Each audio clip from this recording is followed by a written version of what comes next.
ใส่กรอกผู้เขียวมีคนเคยเห็นบ่ไม่ใส่กรอกผู้เขียวนี่ที่เด็ดคืออันนี้นะใช่ไหมไอ้เป่งน้ำจิ้มไหมใส่กรอกผู้เขียวไหมน่ะ แม่ก็มีน้ำจิ้มด้วยใส่ก่อน ยุบหม่องอื่นบ่มีน้ำจิ้มเด้มีต้องมีแต่ยุบผู้เขียวเท่านั้นเด้ที่มีน้ำจิ้มกับใส่กรอกนะมีน้ำจิ้มใส่ก่อนมีน้ำจิ้มอยู่ผู้เกี่ยวกับขอนแก่นมีน้ำจิ้ม ขอนแก่นมีอยู่แต่ มีไปอยู่ขอนแก่น4 ปีมีน้ำจิ้ม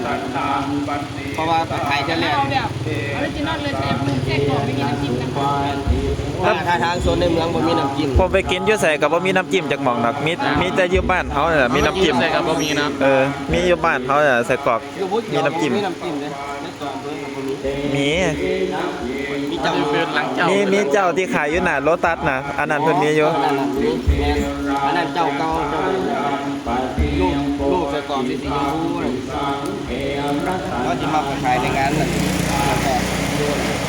ที่ร้านกบที่ดินแล้วก็ขายอยู่